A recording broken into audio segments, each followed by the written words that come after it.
Thank you, Lord, for saving me. Anybody grateful tonight? Let me hear you.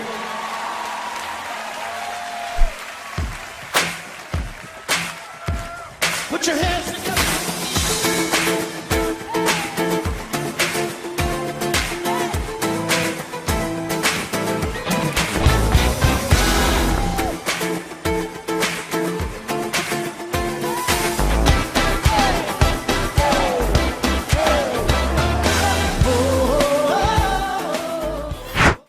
Le diriger, Seigneur, et que tu puisses diriger ce culte, ce message, et que vraiment nous puissions être remplis, Seigneur, par ta parole et par ton esprit, dans le nom de Jésus. Amen. Bonjour à tous. Soyez vraiment fortifiés encore en ce matin. Combien la Bible dit qu'il est bon pour des frères de demeurer ensemble, et combien qu'il est dit que c'est là que l'Éternel bénit. Je dis toujours qu'il y a une bénédiction par rapport à ce psaume, le psaume 133, je crois, hein, c'est bien ça, où le psalmiste, en fait, parle un peu de ces bienfaits qui existent, ce bienfait qui est là pour le peuple de Dieu. Il dit, voici qu'il est agréable, qu'il est doux pour des frères de demeurer ensemble. C'est comme l'huile précieuse qui est répandue sur la tête, descend sur la barbe d'Aaron et qui descend sur le bord de ses vêtements. C'est comme la rosée de l'Hermon qui descend sur les montagnes de Sion, car c'est là que l'Éternel envoie la bénédiction, la vie pour l'éternité. Donc il y a toute une bénédiction spéciale, une bénédiction de la part de Dieu, quand le peuple se retrouve ensemble, quand il dit il est bon pour des frères, il est doux, agréable pour des frères de demeurer ensemble. Et vous savez, quand on regarde le début de ce psaume qui dit « Voici, oh, qu'il est agréable ». Et j'aime ce « oh » parce que c'est, tu vois, tu découvres, mais tu vis la chose en fait. Le « oh » là, placé là, c'est que il vit la chose. Ça veut dire qu'il prend plaisir de se retrouver avec ses frères et pour lui, c'est agréable.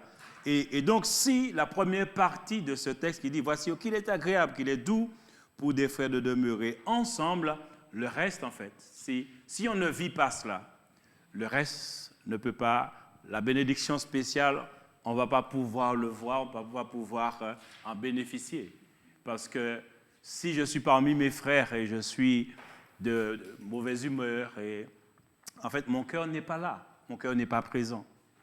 Donc, l'onction et la bénédiction que Dieu envoie, en fait, je vais pas pouvoir le recevoir. Parce que, en fait, je suis parmi mes frères, mais comme un étranger. Or, la Bible dit qu'en Jésus-Christ, il n'y a plus ni juif ni grec. Il n'y a plus ni femme, ni homme, ni enfant. Tous, nous sommes un en Jésus-Christ. Et c'est tellement beau l'Évangile, c'est tellement beau de vivre et la vie en Christ. Et nous voulons vraiment continuer aussi dans ce thème. On passera à la Sainte Seine après le message, où nous parlons de la grâce de Dieu. Et combien, et nous avons déjà vu sur 2 dimanches, Jésus, c'est la grâce.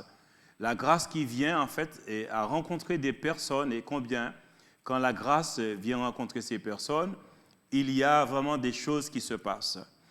Il nous est dit dans l'évangile de Jean chapitre 1 au verset 17, « Car la loi a été donnée par Moïse, la grâce et la vérité sont venues par Jésus-Christ. » La loi a été donnée par Moïse, la grâce et la vérité sont venues par Jésus-Christ. Il faut retenir ce verset, ce que la Bible dit, c'est que la grâce et la vérité est venue par Jésus-Christ. Même si, par exemple, dans la Bible, dans l'Ancien Testament, la grâce se manifeste, parce que par plusieurs situations, Dieu manifeste sa grâce. Mais la grâce, on va dire, en tant que le ministère même de la grâce, s'accomplit avec Jésus, en fait. C'est avec Jésus que la grâce prend toute sa proportion. C'est avec Jésus. C'est quand Jésus arrive. Mais l'idée même de la grâce était déjà là dès le début. Hein. Parce que lorsque Adam et Ève, ils vont désobéir, et qu'ils vont se retrouver nus et qu'ils vont se cacher dans le jardin, ils vont se confectionner un habit avec les feuilles, eh bien, il est dit que Dieu va lui-même après confectionner des habits pour les revêtir en tuant un animal. Et c'est déjà là, l'image de la grâce que Jésus, qui va mourir plus tard, pour que nous soyons revêtus de la justice de Dieu. Parce que c'est ça la dimension de la grâce. C'est que nous sommes coupables. Dieu nous fait une faveur en tuant son Fils à notre place. Parce que la Bible nous dit, dans le livre de Romains 3, 23, « Car tous ont péché et sont privés de la grâce, sont privés de la gloire de Dieu. » Mais la grâce est une faveur que Dieu nous fait, ce qui veut dire que tous les hommes sont coupables, tous, nous sommes au même pied d'égalité, nous sommes tous coupables, tous pécheurs, tous condamnés. Mais Dieu fait grâce. Et dans la dimension de la grâce, il faut un sacrifice. Il faut que quelqu'un paye. Or, parmi les hommes sur la surface de la terre, tous sont contaminés. Le virus du péché a atteint tout le monde. C'est pourquoi il nous est dit dans Romains 5, et à partir du verset 12, « Car par un seul homme, le péché est entré dans le monde, et par le péché, la mort est ainsi. La mort s'est étendue sur tous les hommes parce que tous ont péché. » Donc tous les hommes ont péché, et c'est Dieu qui décide de faire grâce en envoyant Jésus-Christ mourir à notre place. Et donc, nous avons vu que dans le livre de Tite, Tite chapitre 2, verset 11, où il nous dit ainsi que la grâce de Dieu, source de salut pour tous les hommes, a été manifestée, et elle nous enseigne à renoncer à l'impiété et aux convoitises mondaines et à vivre dans le siècle présent selon la sagesse, la justice et la piété. Elle nous enseigne à renoncer. Donc la grâce de Dieu a été manifestée. Donc c'est la personne de Jésus-Christ qui est venue. Jésus-Christ, et en allant à la croix, il meurt pour l'humanité, il prend nos péchés et il va vaincre le pouvoir et la puissance du péché, il va vaincre le pouvoir du diable, il va vaincre la religion, il va vaincre le monde, il va vaincre tous les ennemis de l'homme en fait. Et c'est ça la dimension de la grâce, c'est qu'en Jésus-Christ, l'homme retrouve une pleine liberté.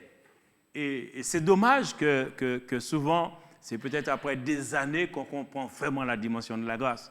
Mais au début, ce n'est pas toujours évident, nous sommes toujours dans des luttes. Il arrive, lorsque nous acceptons Jésus-Christ, nous sommes encore à nous poser certaines questions qu'on ne devait plus se poser. Mais nous devons saisir aujourd'hui, Dieu veut nous parler de la grâce encore et nous montrer que dans la grâce, comme il nous est dit dans Romains chapitre 8 au verset 1, il dit que puisque Jésus, la grâce c'est Jésus, la grâce et la vérité est venue avec Jésus, l'auteur de la grâce, c'est la personne même de Jésus-Christ. Et dans Romains 8, c'est 8 verset 1, et il nous est dit qu'il n'y a donc maintenant aucune condamnation pour ceux qui sont en Jésus-Christ, pour ceux qui sont dans la grâce. Il n'y a plus de condamnation.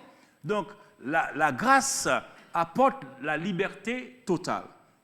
Donc, nous avons vu dernièrement, quand Jésus va rencontrer, par exemple, cet homme, et Zachée, et Jésus arrive chez Zachée, et Jésus ne dit pas à Zachée que tu es un voleur, que tu voles les Juifs, tout ça. Non, il ne dit pas cela. Il vient parce que Zachée avait le désir de le voir, et le cœur de Zachée était ouvert pour rencontrer Jésus.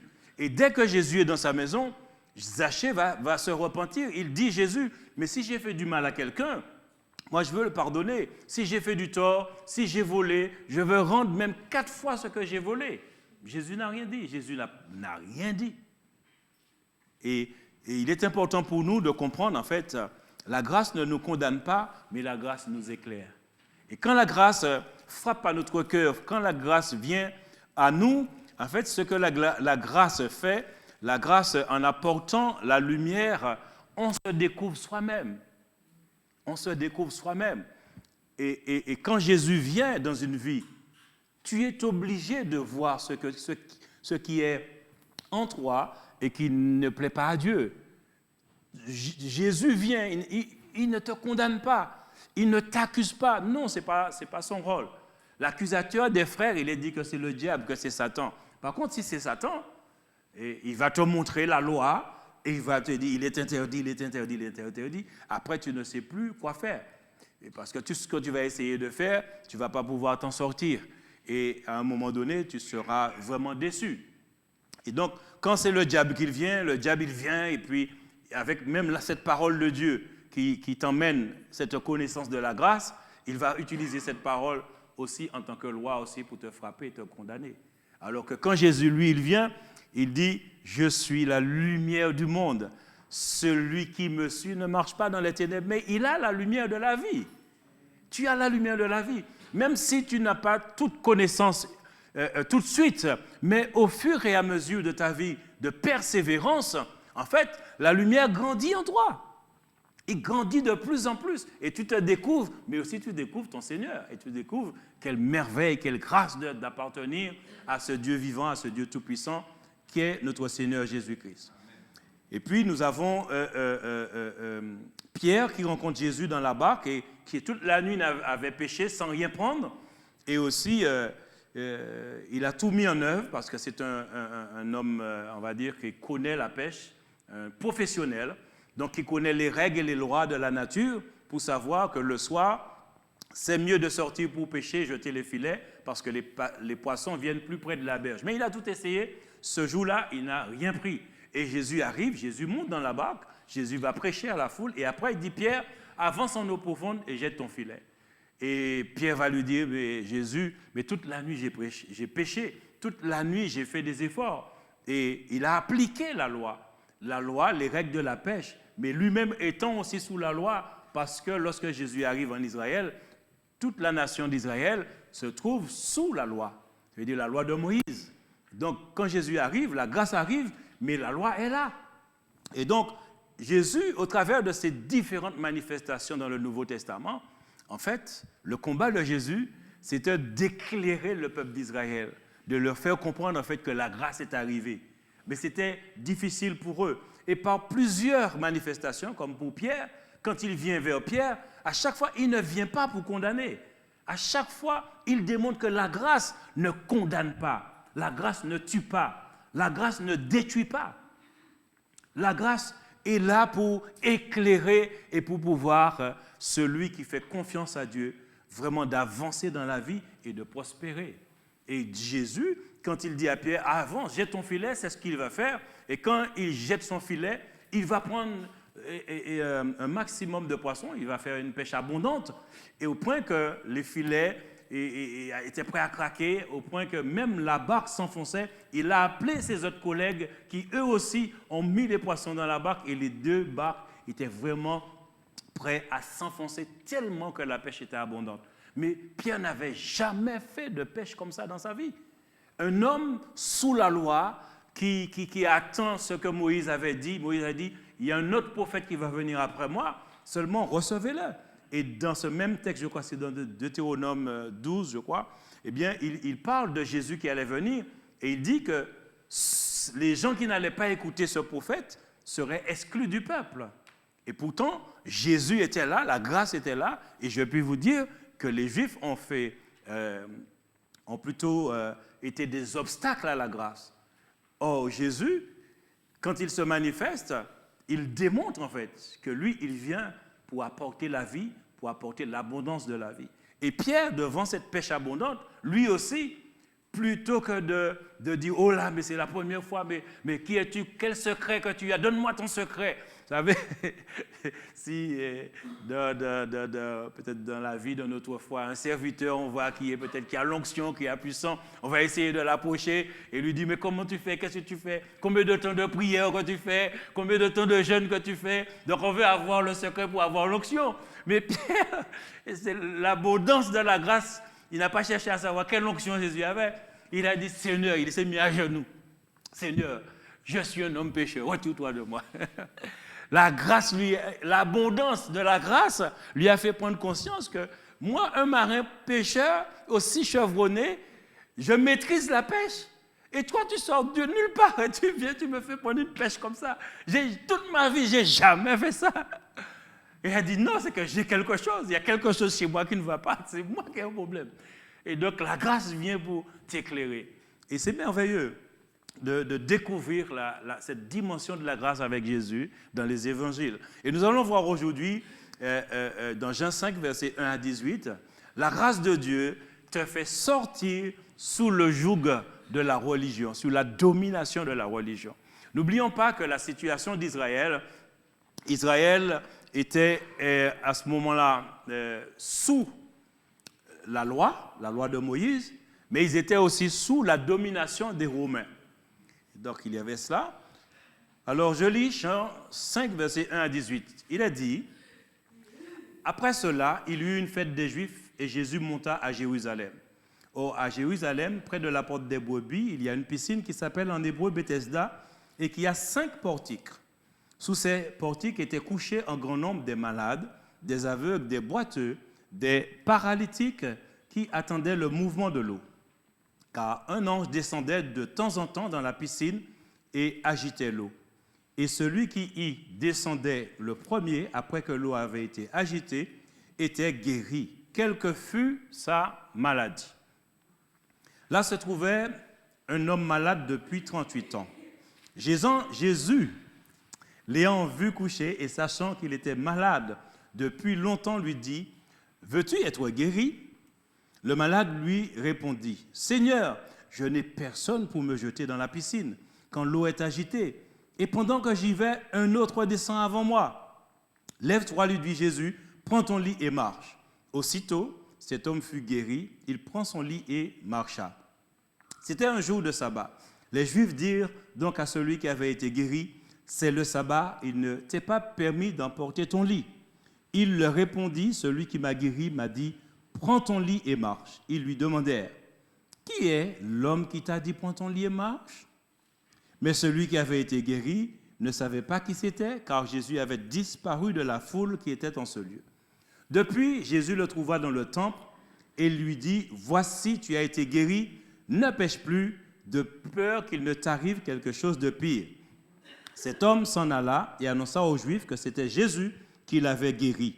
C'est pourquoi les Juifs poursuivaient Jésus, parce qu'il faisait ces choses le jour du sabbat. Donc, les Juifs poursuivaient Jésus parce qu'il faisait ces choses le jour du sabbat. Mais Jésus leur répondit, « Mon Père agit jusqu'à présent, moi aussi j'agis. » À cause de cela, les Juifs cherchaient encore plus à le faire mourir, non seulement parce qu'il violait le sabbat, mais parce qu'il appelait Dieu son propre Père, se faisant lui-même égal à Dieu. Puisque Dieu est ton Père, c'est toi aussi, tu es Dieu. Et ça ne passait pas avec les Juifs. Parce que Moïse leur a apporté la loi, ils connaissent Abraham, Isaac, Jacob, donc des hommes à qui Dieu a parlé. Mais celui-là, il arrive et voilà, il est en train déjà de détruire notre religion, notre tradition. Il ne respecte pas la loi parce que dans la loi, il est dit que le jour du sabbat, il ne faut pas faire d'œuvre, donc il ne faut pas guérir, il ne faut pas faire faut pas travailler. Donc le sabbat veut dire repos. Et au travers de cette situation, en fait, Jésus veut aussi parler à ce peuple. Donc, ce texte, en fait, souvent on a parlé beaucoup en fait, par rapport au miracle. Je vais me moucher un peu.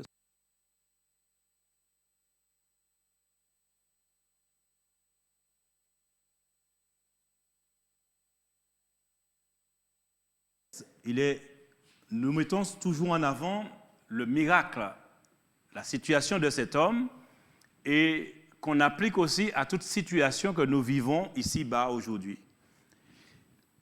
Mais le Seigneur m'ouvre les yeux sur la grâce et sur l'aspect de ce que Jésus faisait pour démontrer que la grâce est arrivée, que la grâce est là. Et cet homme, en fait, représente en fait la nation juive. Parce que cet homme est paralysé depuis longtemps. Paralysé depuis 38 ans. Et je vous disais auparavant que le péché, l'humanité est sous la domination du péché. L'humanité entière connaît le péché. Et le peuple d'Israël qui était un peuple que Dieu a choisi, et de par le peuple d'Israël, Dieu voulait parler à toutes les nations. Il faut savoir une chose, que le péché qui est dans l'humanité, c'est le diable qui est venu séduire Adam et Ève. Donc c'est un esprit qui est venu pour apporter, pour faire en sorte que le péché puisse entrer dans l'humanité, mais pour détruire l'humanité. Le péché détruit.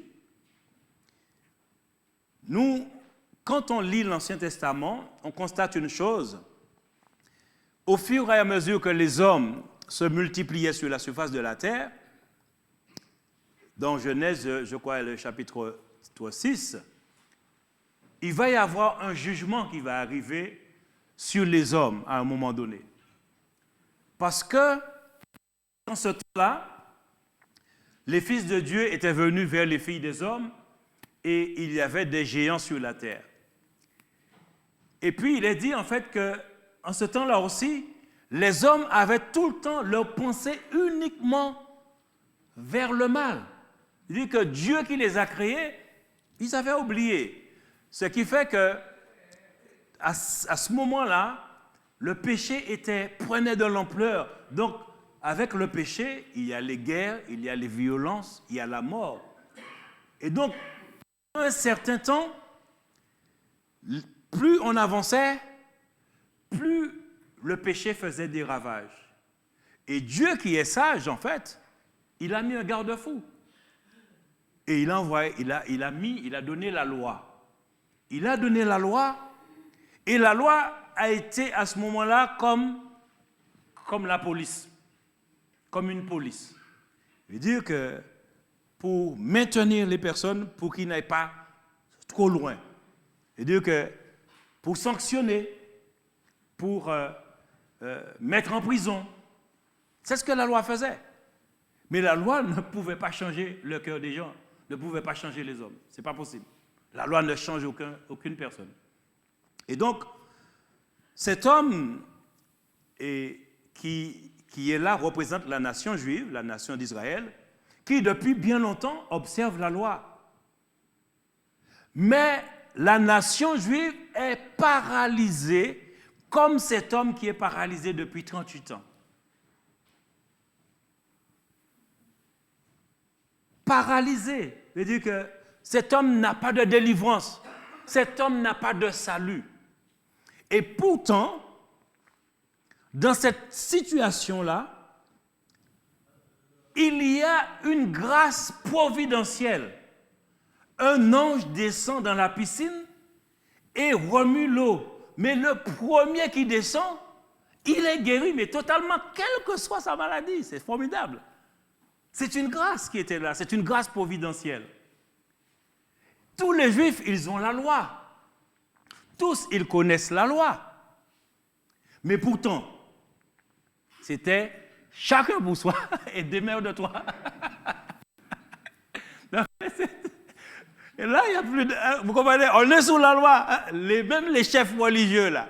Dès que Jésus fait quelque chose, il n'est plus pour voir s'il est en train de désobéir à la loi pour l'accuser à chaque fois par rapport à la loi. Mais dans cette situation-là, cet homme, 38 ans, paralysé, ne peut pas bouger. Et cet homme dit, en fait, il faisait les efforts pour essayer d'aller vers la piscine. Et dans la loi, en fait, il est dit, dans la loi, que tu aimeras ton prochain, mais comme toi-même. D'accord? Donc, je comprends que par rapport au texte, il faut aimer ton prochain, mais comme toi-même. Donc, moi, j'ai besoin de guérison. D'accord. Je cours, je plonge dans la piscine, j'ai la guérison. D'accord? Puisque c'est comme moi-même, je ne vais pas aimer mon prochain. Il n'a pas dit aime ton prochain plus que toi. Attention, il y a des gens qui font cette erreur. Et ce n'est pas écrit. Il n'a pas dit aime ton prochain plus que toi. C'est écrit aime ton prochain comme toi-même. Donc moi, je m'aime moi et j'ai besoin de guérison. D'accord? La piscine est remuée, je plonge, je suis guéri. Maintenant, je me tourne vers mon prochain et je regarde celui qui a besoin d'aide. Aucun d'eux. On rentre chez soi, c'est fini. Dès qu'ils sont guéris, ils oublient que là, il y a des personnes qui ne peuvent pas bouger et qui ne peuvent pas arriver à la piscine tout seuls. Mais c'est... Et on a la loi. On a la loi qui nous dit, tu aimeras ton Dieu, tu ne feras pas d'image taillée, tu ne feras pas... Mais tu aimeras aussi ton prochain. D'accord. Moi aussi, j'ai besoin de guérison. Face à la maladie, effectivement, peut-être que l'entraide et la solidarité, c'est un peu compliqué. Mais si la providence, elle est là et elle est durable, et que moi, j'ai obtenu ma guérison, eh bien maintenant, je reviens en arrière, je vais regarder celui qui ne peut pas aller à la piscine. Et j'aurais vu cet homme qui est là-bas et qui essaie de ramper et qui n'arrive pas pour pouvoir l'aider. Et j'allais même interpeller 2 autres gars aussi qui ont eu leur guérison parce que leur handicap était moins lourd. Donc, ils ont pu arriver en premier dans la piscine. Et donc, faire en sorte que ceux qui ne peuvent pas puissent aussi bénéficier de cette grâce providentielle. Mais non, tu parles. À peine guéri, hop là, il y a mieux à faire là. Il y a mieux à faire. Je vais racheter le temps. J'ai perdu beaucoup de temps avec cette maladie-là. J'étais cloué, confiné. Maintenant, bon, là, j'ai la liberté. Et cela permet, et c'est là Jésus en fait. Quand Jésus vient, il va directement vers cet homme. C'est parce qu'il y a un message que Jésus veut délivrer pour la nation juive. Et pour toutes ces personnes, ces chefs religieux, ces personnes qui sont là, ils ont la loi, mais ils n'ont pas compris le rôle de la loi. Ils n'ont pas compris, en fait, que la loi est vraiment là pour emmener les personnes à fixer le regard sur Jésus-Christ. Mais ils ne savaient pas, en fait, ils observaient la loi, mais sans intelligence. Il n'avait pas l'intelligence même de ce que pourquoi Dieu a donné la loi. Dans Galates 3, verset 23, il a dit une chose pour comprendre aussi. Galates 3, 23, il a dit « Avant que la foi vînt, nous étions enfermés sous la garde de la loi en vue de la foi qui devait être révélée. » Donc, la loi, en fait, comme j'ai dit, c'est la police en fait. Il garde les gens pour que ça n'aille pas trop loin, en quelque part, mais ne peut pas changer le cœur des gens. Et donc, il dit que la loi gardait les gens pour que, lorsque la foi serait là, qu'ils puissent justement aller vers celui qui est le chef et le consommateur de la foi. Donc, l'auteur de la grâce qui est là, c'est lui-même aussi qui est le chef et aussi le consommateur de la foi. Donc, on nous a dit dans Hébreux 12, verset 2, « Ayant les regards sur Jésus, le chef et le consommateur de la foi, qui, en vue de la joie qui lui était réservée, a souffert la croix, méprisé l'ignominie et s'est assis à la droite du trône de Dieu. » Donc, Jésus est l'auteur de la grâce. La grâce et la vérité viennent avec Jésus. Mais la foi aussi, Jésus en est le chef. Or, Dieu qui veut faire grâce, qui veut sauver, qui veut délivrer et qui emmène la grâce, parce que la loi ne peut pas sauver, la loi ne peut pas délivrer, la loi ne peut pas changer. La preuve, cet homme qui est là depuis 38 ans, même ses amis, les chefs religieux, tous ceux qui observent la loi, dès qu'ils sont guéris, ils lui tournent le dos. Ça veut dire que, et pourtant dans la loi, il est dit, tu aimeras le Seigneur ton Dieu de tout ton cœur, de toute ton âme, de toute ta pensée, de toute ta force, et ton prochain comme toi-même. Et donc, ils n'observaient pas la loi. C'était chacun pour sa pomme. Donc, c'est pour montrer que la loi n'emmène personne à la perfection, comme il nous est dit dans le livre d'Hébreux. La loi n'emmène rien à la perfection, parce que ce n'est pas son rôle. Parce qu'il nous est dit, il nous gardait pour que lorsque la foi arrive, qui représente une personne, Jésus-Christ qui est l'auteur de la grâce, pour pouvoir se confier en lui. Et d'ailleurs, la grâce et la foi Ce sont deux compagnons qui marchent ensemble, mais qui se trouvent dans la personne de Jésus-Christ. C'est pour cela qu'il nous est dit dans Éphésiens 2, versets 8 à 9, c'est par la grâce que vous êtes sauvés, par le moyen de la foi. Et cela ne vient pas, c'est le don de Dieu. Par grâce que vous êtes sauvés. Dieu vous fait la faveur en donnant Jésus, mais il utilise aussi la foi comme moyen aussi. Et c'est important de retenir ce verset, parce que des fois, Dieu nous a donné comme héritage tellement de choses. Il y a la foi, il y a l'espérance, il y a l'amour, et il y a la joie, il y a le fruit de l'esprit, il y a aussi les dons de l'esprit, le parler en langue, les guérisons et tout. Mais aucun des dons de l'esprit, en dehors de la foi, ne sauve. N'oubliez pas ça. N'oubliez pas cela. C'est-à-dire que si vous ne pouvez pas encore chasser un démon, si vous ne pouvez pas encore guérir un malade, ce n'est pas un problème. Mais si vous avez reçu la foi, vous avez accepté Jésus, vous êtes sauvés. Et ça, c'est le plus important. C'est pourquoi Jésus, à un moment donné, il a choisi les 12, les disciples, et il leur a donné pouvoir de chasser les démons. Et quand ils sont partis, c'est dans Luc 10, 19 et ainsi de suite, il dit que les disciples sont revenus et dans la joie. Et ils disaient, Seigneur, même les démons nous sont soumis. Et ils étaient contents de voir l'autorité, l'onction qu'il avait, qui se dégageait d'eux, et combien les démons partaient au nom de Jésus. Et donc, ils étaient contents. Mais Jésus a dit, réjouissez-vous plutôt, parce que vos noms sont écrits dans le livre de vie. Et donc, si ton nom est écrit dans le livre de la vie, c'est le livre de Jésus, le livre de la vie de l'agneau, ce qui veut dire qu'un jour, tu as compris que tu es pécheur et que tu as besoin de Jésus pour ton salut. Puisque la Bible dit, c'est par grâce que vous êtes sauvés par le moyen de la foi. Or, la grâce et la foi se trouvent en Jésus-Christ qui est l'auteur de la grâce. Donc, si tu as accepté Jésus-Christ, c'est que tu as reçu la foi. Et la foi t'a permis, je dis toujours que la foi, c'est une main invisible que Dieu nous donne pour saisir la grâce, pour saisir ce moyen de salut que Dieu nous donne en Christ. Mais c'est merveilleux. Mais c'est vraiment merveilleux. C'est pourquoi la foi, c'est un pilier. La foi, c'est un pilier. N'oublions pas cela. D'ailleurs, je crois que dans 1 Corinthiens 13, et je crois ce verset 13 qui dit trois choses demeurent, la foi, l'espérance et l'amour. C'est trois piliers de la foi chrétienne. Et donc, la foi est vraiment une chose importante, c'est un compagnon de la grâce. Effectivement, Corinthiens 13, il dit, maintenant donc ces trois choses demeurent, la foi, l'espérance et la charité, l'amour. Mais la plus grande de ces choses, c'est la charité. Donc, retenons bien que la foi est le moyen que Dieu utilise pour que nous entrons dans cette dimension de la grâce.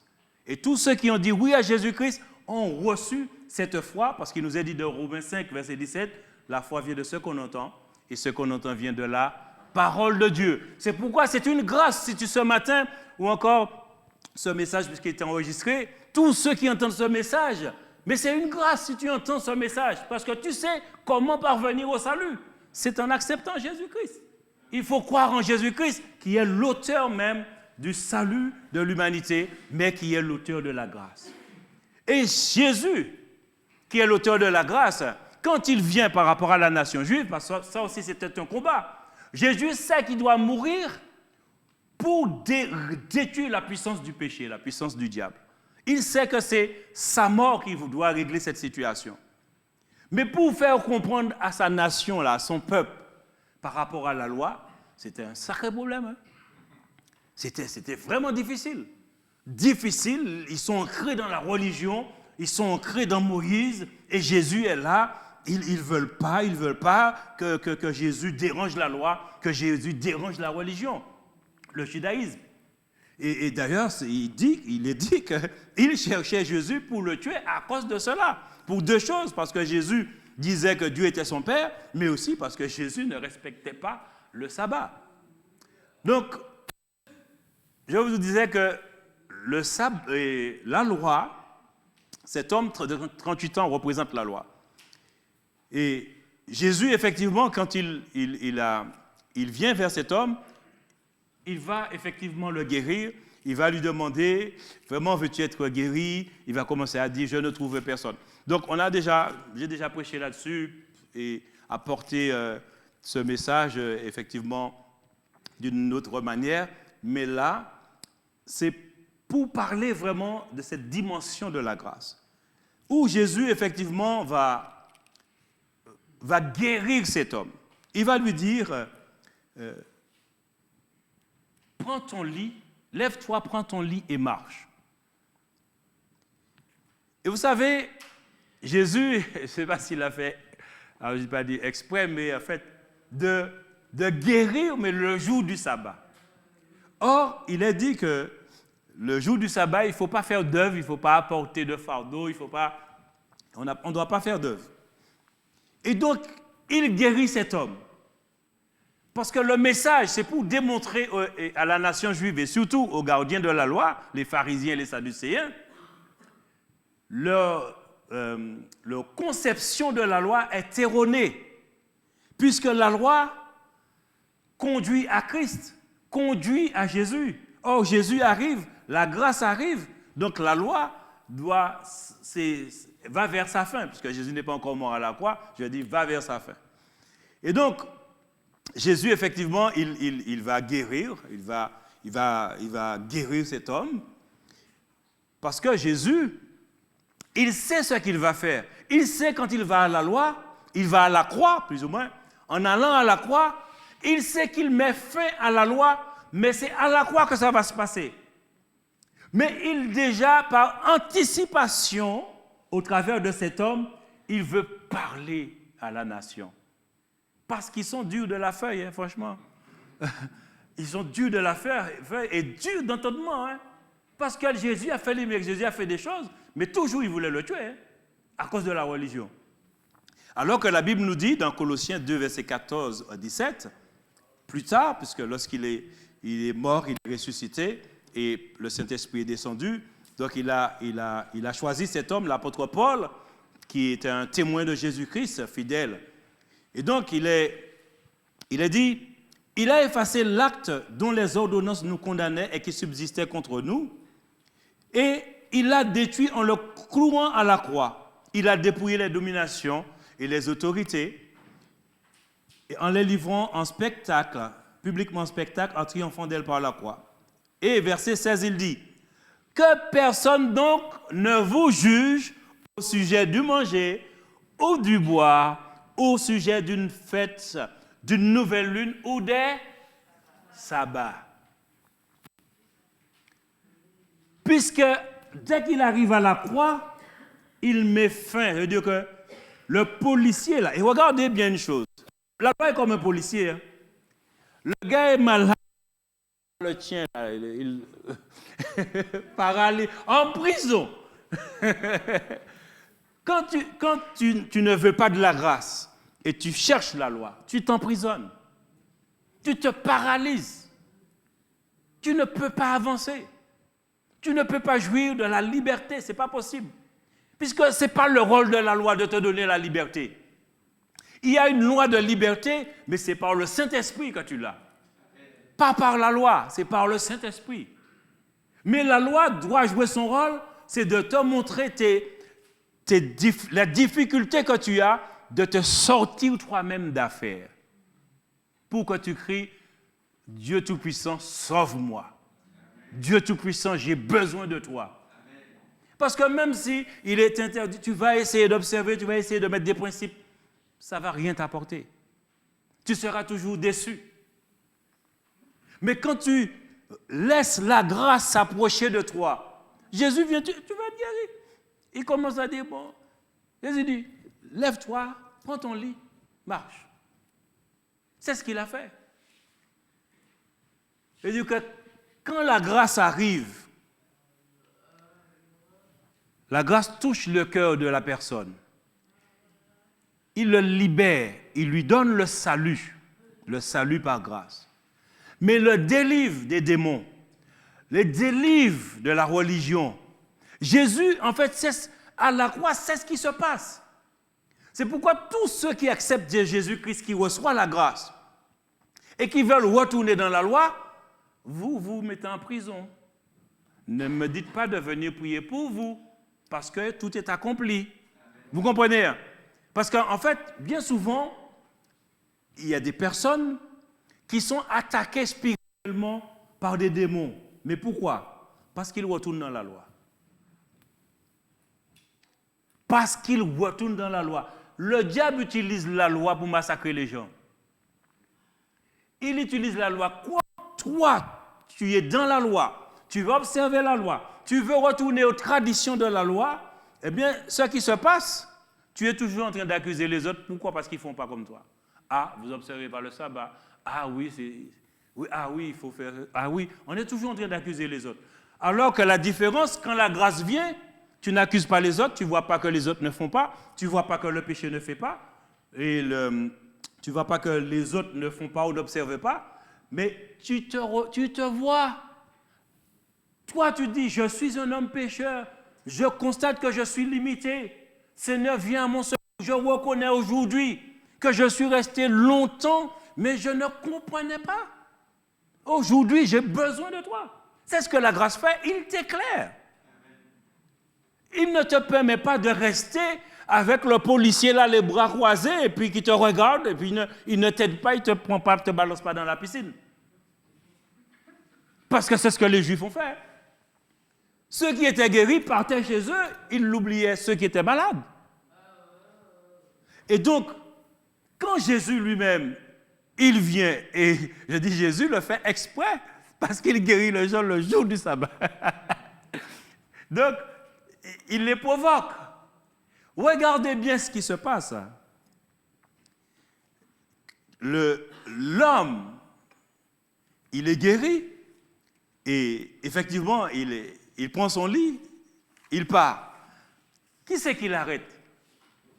Mais c'est la religion, c'est la loi. Les gardiens de la loi, pas question.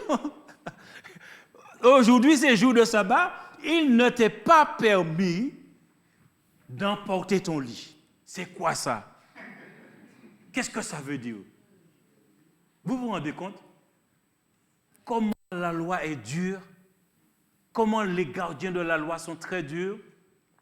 38 ans, le gars observe le sabbat.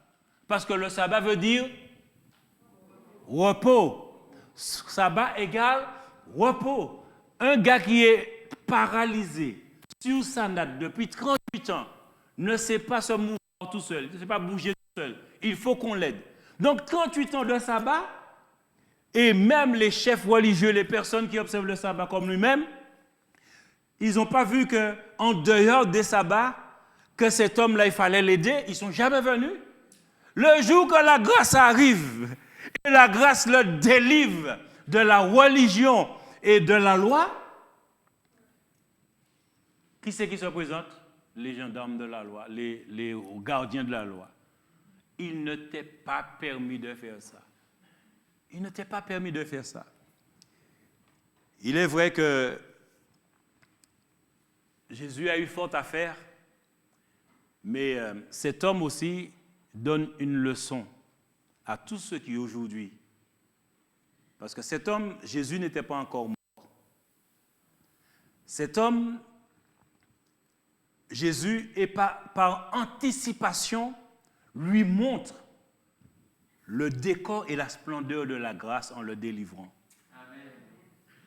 Il lui montre toute la splendeur, ce qui attend l'humanité, cette dimension de la grâce qui apporte le salut, la guérison, la délivrance et la pleine liberté, mais aussi de ne pas laisser les gardiens de religion te remettre à nouveau sur la natte, te paralyser, te remettre en prison. Parce que quand tu rencontres la grâce, tu rencontres Jésus, tu as rencontré Jésus, tu dois être sûr de qui tu as rencontré. Parce que si tu n'es pas sûr, les gardiens de la religion vont te dire, s'il te plaît, dépose le lit. Et puis, reste là, attends, demain, si Dieu veut, tu vas marcher. 38 ans, hein, couché, 38 ans de sabbat. Le jour qu'il a la liberté, on lui dit, mais non, ce n'est pas possible. Il ne t'est pas permis de le faire. C'est pour voir la dureté. Mais ce qui est formidable, quand tu as rencontré la grâce, quand tu as Tu as vu la splendeur de la grâce. Est-ce que tu vas te laisser remettre en prison? Hein? Mais non. Mais non. Il a rencontré l'auteur de la grâce, il a rencontré la grâce. 38 ans couché, 38 ans paralysé. Il est délivré, il est guéri. Et voilà ce qu'il dit. Qu'est-ce que vous racontez là? Celui qui m'a guéri m'a dit, prends ton lit et marche. Le jour du sabbat, comme il était sous la loi, c'est normal. Il n'était pas dans la liberté. Donc, il dormait sur sa natte. Il dormait sur ce lit qui le portait. Mais le jour qu'il a été délivré, il a dit, lui, ça suffit, natte, ça suffit. Aujourd'hui, c'est moi qui te porte, c'est fini. Aujourd'hui, la grâce te libère de tout. Et là, la natte là qui le portait toute la vie, puis la natte était content parce qu'en fait, il passe des journées, 2 journées avec l'homme, il porte cet homme, il est là. Mais ce jour-là, la natte a dit, mince alors, mon contrat est fini. mon contrat est fini. Quand on a rencontré Jésus, quand on a rencontré la grâce, tout ce qui était pour nous handicap, ça doit voler. Et si la religion, si une tradition, si un principe nous maintient captifs, c'est que nous n'avons pas compris cette dimension de la grâce. Parce qu'il se passe une chose. Lorsque Jésus, il revoit cet homme plus tard, il voit l'homme à l'église, au temple. Et puis il lui dit une chose, surtout, va et ne pêche plus, de peur qu'il ne t'arrive pire. Mais là, vous savez, auparavant, je prêchais là-dessus, et je n'avais pas encore vraiment bien saisi cela. Mais dans la grâce, tu comprends mieux quand le Seigneur, le Saint-Esprit te révèle, te montre les choses. Quand Jésus dit cela, Jésus n'a pas été à la croix. Donc la solution du péché, qui est la mort de Jésus, le sang de Jésus qui doit couler, n'a pas coulé encore. Donc cet homme est toujours, en quelque part, la loi est là. La police le surveille. Donc ne fais pas le con, ne fais pas n'importe quoi, parce qu'ils vont cette fois-ci, ils vont pas seulement t'emprisonner, ils peuvent même te tuer. Alors fais attention. Pourquoi? Parce qu'au moment où Jésus parle, il n'est pas encore à la croix. Donc fais attention que pire ne t'arrive. Parce que quand tu es dans la grâce, la solution du péché est là. Et quand tu es enfant de Dieu et qu'il t'arrive de pécher, la Bible te dit, 1 Jean 1, verset 8, si tu as péché, tu confesses tes péchés, il est fidèle et juste pour te pardonner parce que le sang a coulé. Au temps de la loi, tu étais lapidé. Au temps de la loi, tu étais condamné. Au temps de la loi, tu étais emprisonné. Au temps de la loi, tu étais paralysé. Mais dans la grâce, tu es libéré. Gloire à Dieu. Tu es libéré. Donc, tu ne dois plus te laisser emprisonner. Tu ne dois plus laisser la religion te tenir captif. Je vais terminer là. Oh là là, c'est trop merveilleux. Que Dieu soit loué, que Dieu soit béni. Good and your mercy endure